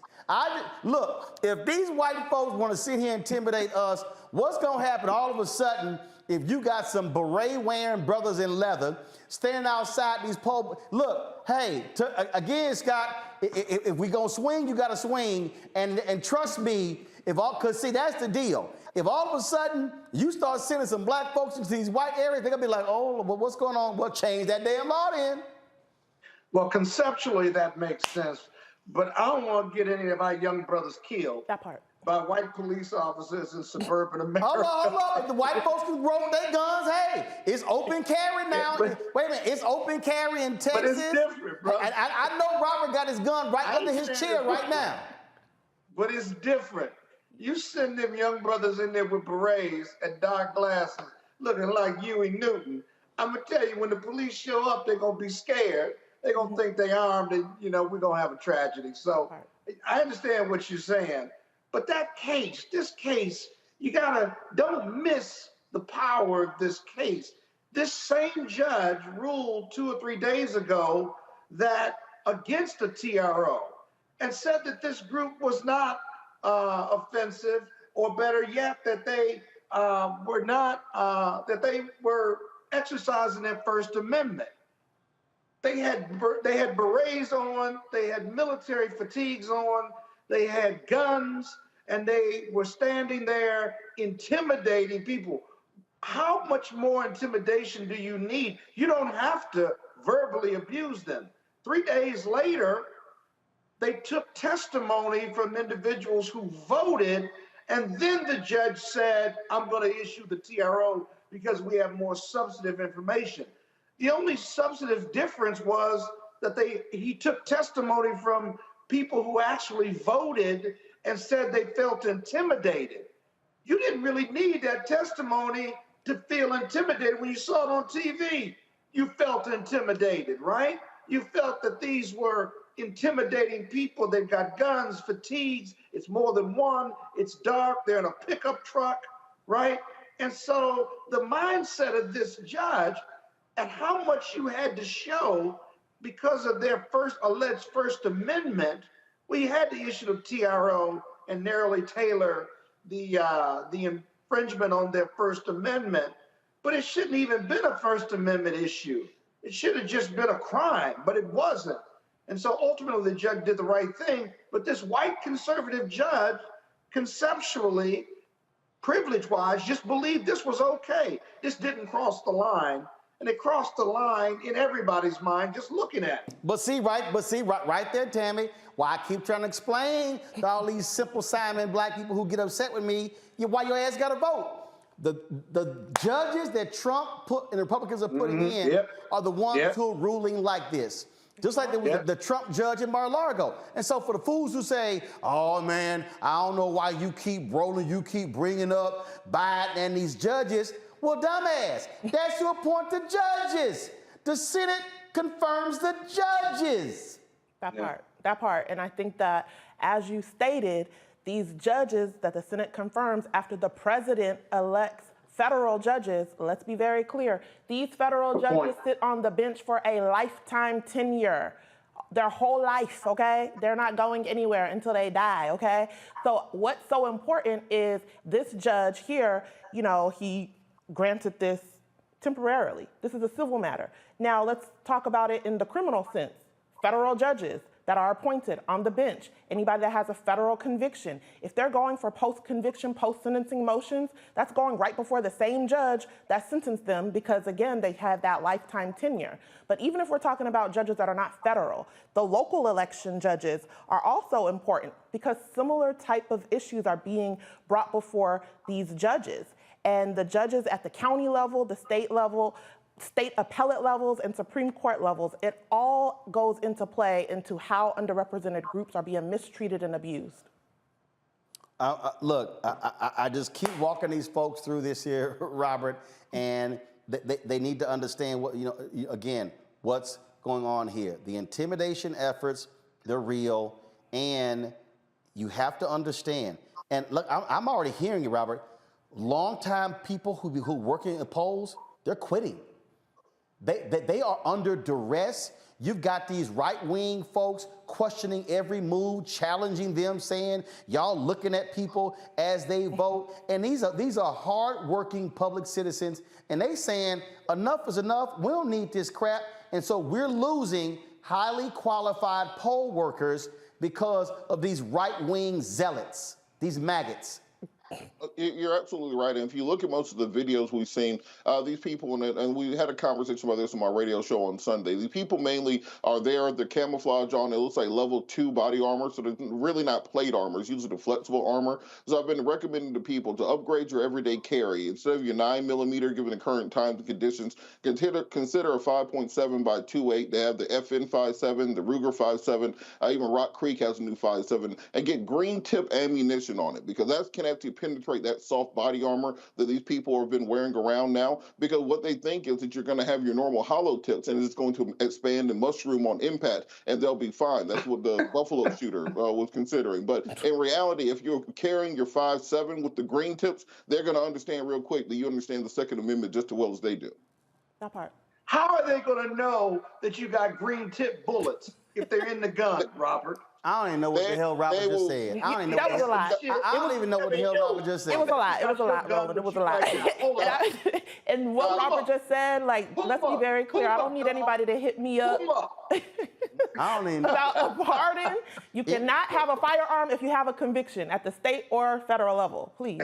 Stop. My point is, Robert don't care. These people are showing up at the polls with body armor on and tactical equipment. I would recommend that you may want to invest in the same thing. You're probably not going to talk them out of it once they get started in whatever they're doing. So I'm just advising people to be ready, because if you stay ready, you ain't got to get ready. That part, true. Hey, Roland, what? Your boy say they got their shit. You bring your shit. Oh, Lord. There's your war. There's your civil war. Oh, That's Lord. what it's All gonna right, y'all. I saw it's all sort of stuff on social media, and I saw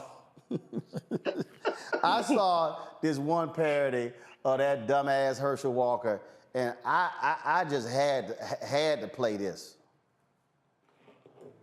Hi, I am Herschel Walker, and I am running for campaign. I was just a little baby boy born here in Georgia. And when I was a little baby, I was a little boy. I believe that God made a women's a woman and a man's is a man. A man can't have a baby out his butthole. I played football in the NFL. I am also a sheriff, cop, police officer. And I got my training on Call of Duty. If you want your kids to learn the ABCs and not the LGBTCs, then vote for Herschel Walker. Walker, right? Herschel Walker isn't really sure if he approves this message or not, but he signed the waiver anyway.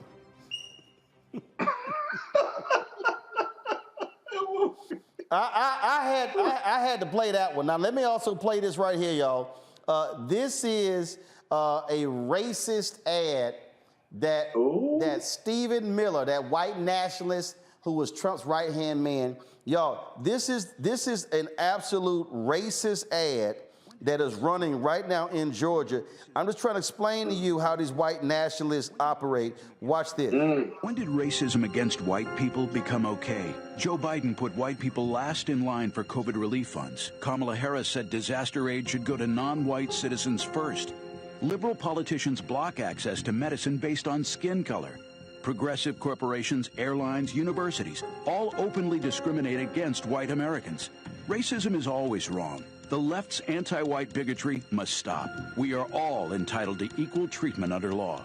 America First Legal paid for this ad. When did racism against white people Robert, become okay? Racist Stephen Miller, his group, those are the ads they run in Georgia right now. Yeah, I've seen that. I don't think they focus group this correctly, because as a black man, that really makes me want to vote for Joe Biden. I mean, the Joe Biden that they're explaining in that commercial sounds like the Joe Biden that many people have wished that we actually had. The Joe Biden that was really advocating for black people, that was out here fighting every day to give us every right and privilege associated. So I think that in reality, depending on how this is targeted, it may backfire and actually encourage more black people to turn out than encourage the scared white people to turn out to vote for camping for Herschel Walker. Now, there's an ad, Tammy, that Moms Against Greg Abbott, they've been dropping some major ads the election cycle. Check this one out.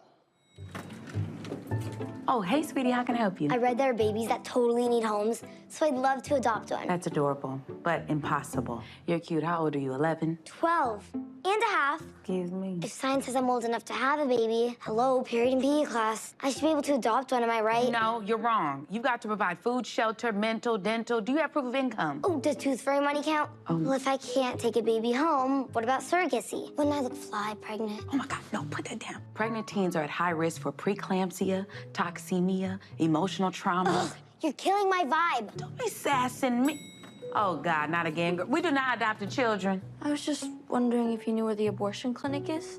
Oh, I'm so sorry, but the state closed all of them. Thanks.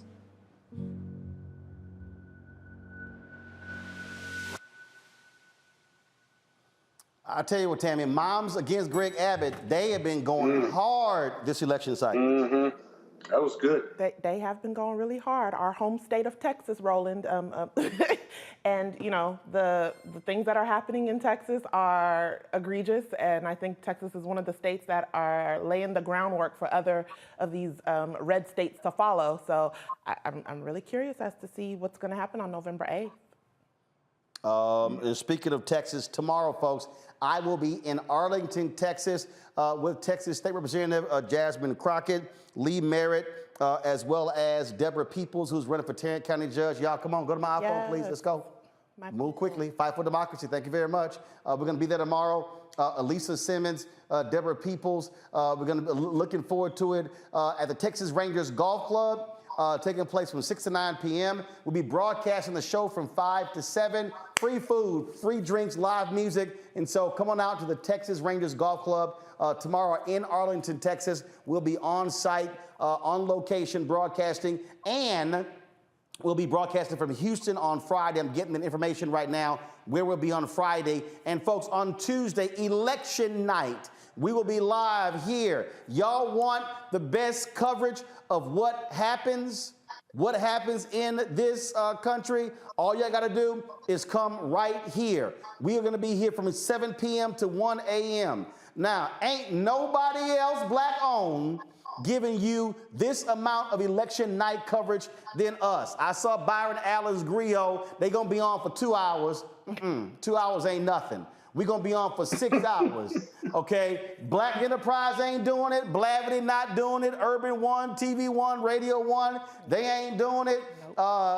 Ebony's not doing it. We're going to be live, folks. Election night right here on the Black Start Network. Download our app. We're going to be on Facebook, YouTube, Twitter, Instagram, Twitch, iPhone, Android phone, Android TV, Roku, Amazon Fire TV, Xbox One, Samsung Smart TV. Folks, we're going to have extensive coverage. We've got already 45 different panelists who are going to be coming, who are going to be here, going to be in studio. We'll have folks live as well here. The most extensive coverage on election night from a black perspective will be taking place right here on the Black Start Network. Ain't nobody else gonna do it the way we do it. Tell all your friends. I'm gonna be posting the graphic on all social media platforms.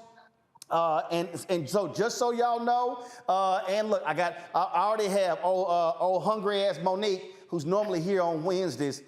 She canceled today. She actually gonna, let me tell you how silly her ass is, Scott. Your girl gonna send me, she gonna send me a text talking about, please have food on Tuesday. Her little ass sent me a text talking about guacamole, salsa, chips, fajitas, queso, tortillas, and fruit. Monique ass must think she on MSNBC or CNN that night. Cause I leave her alone. She got a craving for you. Obviously, Monique. See, that's what happened when you've been around white media folk for way too long. Because I don't know what the hell is she thinking. Y'all, we got a black caterer. Oh my gosh. That's night. True. You always have. Always have. You always have. Always have. Okay. Yeah. So Carol, what did I prove? I know we're gonna have. Obviously, we're gonna have some fried chicken, some crab cakes. Mac and cheese. Green beans, but the green beans gonna be fixed, not them damn soul food green beans. I can't stand them damn things. They're gonna be fixed with like garlic, olive oil, be a little bit more crispy. Those the way I like it. I'm paying for this shit, so I can. No, we need some ham hock. Hey, Scott, shut up. Green beans without ham hock. And we're gonna have also red velvet cupcakes as well. And so that's what we're gonna have. I think the drinks we're gonna have. There's probably gonna be some sweet tea in there for these other people. So I'm just letting y'all know. You gonna have some mixed drinks? You gonna have some liquor? Oh my God. Hell no. Up in there? Hell no. That's your drunk ass. So that's what we gonna have. So I'm just letting y'all know. I'm not the guest. I'm just letting y'all know how we do. So y'all tell everybody. Y'all don't even waste your time with no CNN, MSNBC. We know y'all ain't watching Fox News. Don't even try to waste your time with ABC, CBS, because see, they gonna be throwing in, like a little splash of color every now and then. Well, guess what? We gonna be black. All black. All damn night. Hey, Monique's on Twitter on you, boy. You better check your Twitter. I don't care what Monique's saying on Twitter. I got your guacamole. She watched it. I don't care. Call her out. I don't care. She don't appreciate it. I don't care. She don't appreciate it. So we gonna sit here, and we gonna do that. So that's how we gonna do it. So y'all, election night, y'all tune in right here on the Black Star Network, and y'all know how we gonna handle our business, and that's the way we do it. So Tuesday, election night, November 8th. We're live 7 p.m. to 1 a.m. Just like my folks with Black Voters Matter, where they sit and talk about the blackest bus in town. Hey, that's how we do it. We had the blackest show in town, and that's how we roll. And so I'm just letting y'all know it's gonna be fantastic. Studio's gonna be packed. It's gonna be going. You know what? I need now. See, we gonna get cut off because y'all know me. I have a DJ up in here hitting it in between breaks. That's how we do it. And so Robert would be here. Robert gonna be in Georgia because he don't want to leave his guns. He can't travel with them. So that's why he's not gonna be. That's why he's not gonna be in studio. All right, y'all. Tammy, I appreciate that for coming to the studio. Coming in for the last minute with Monique canceled. Yeah, Monique probably canceled. You need to leave her alone. No, she probably canceled because she had some bad damn guacamole. Leave her alone. I got She you, had some Monique. bad guacamole and queso. That's probably why she canceled. Robert Scott, I appreciate it as well. Hey, folks, that is it for us. Don't forget, download the Black Star Network app. We should pass 50,000 before Tuesday. I bet y'all don't make any sense we not past 50,000. Download the app, folks. Apple phone, Android phone, Apple TV, Android TV, Roku, Amazon Fire TV, Xbox One, Samsung Smart TV. Look, I need y'all support. We need 2,000 of our fans contributing at least $50 this month. Listen to me, I'm telling y'all, it's more than 2,000. We've had almost 3,000 people who've been watching the show just on YouTube today. And I love, and just so y'all know, it's a whole bunch of trolls, racist trolls, who decided to hop on our YouTube page. And y'all know, I just been blocking these fools and sending them fools to the junkyard. And so that's what we doing. And so y'all know we ain't even worried about these fools. You come on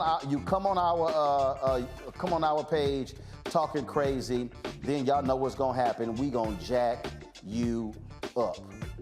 That's how we do it. We gonna jack you up all day, every damn day. That's what we gonna do, okay? All right, so listen up, y'all. Listen up.